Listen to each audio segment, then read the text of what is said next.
that 3-year period you worked for them, what, before they become Datron Systems, what kind of culture was it? What was your experience? It was very interesting, very autocratic. Cliff didn't have a high regard for people, but people tended to like working there. There was a good social atmosphere, but it was a bit of a sweatshop. Cliff would treat his technical people with more regard than he would, for example, his test technicians or his assemblers. So it was hierarchical? Very much so. Yeah. Who was head then? After Cliff was gone, Gary Gist. What kind of leader was he? He was very personable. Mm-hmm. He liked to talk to people. He was very much into giving out little awards for accomplishments. He also fostered in his management group an atmosphere of contention. He really enjoyed it when his executives would be at battle with each other.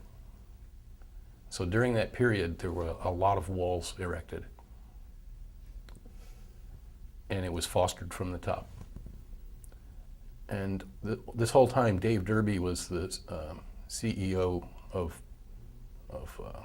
Datron Systems, and he still had his thumb really hard on our group. He was managing it very much so. Yes. Yes, what the executive staff would do then is they would consider their group their army, and they would send their lieutenants off to do battle, to do skirmishes. Okay.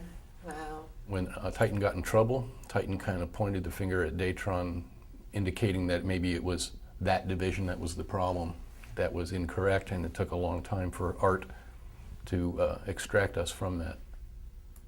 And he was at considerable risk at that time. So what's the changes you've seen since '04?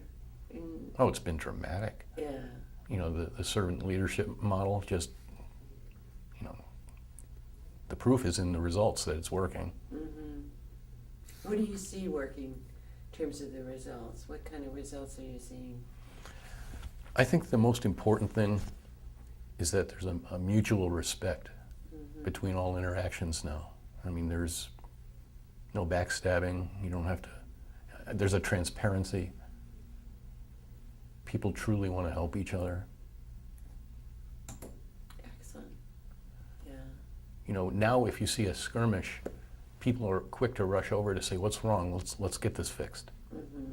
I was always a working manager, sometimes not having any reports, you know, because of setbacks. And then I started getting a lot more staff, and they asked me to head up the entire services group. And I said, okay, I can do that. And I was still trying to do my design work as well. And then one day the light bulb came on. I said, I can't do that. I'm not doing a service to the employees if I've got my head down on my desk working. Mm-hmm. So I extracted myself from the work I loved. And I became a full-time manager. And, you know, I decided I had to embrace that. But I grew up in a household where my father was always a servant leader to his group. Everybody in the factory knew him on a first-name basis, even though he was the boss. Interesting. And then you had to wait in your own professional life many years. Yes. To return to what your father modeled for you. Yeah, I was sort of forced into a traditional leadership role. Yeah. And so this one must feel much more comfortable. Absolutely. Yeah. And my people are happy as well. Great. Thank you.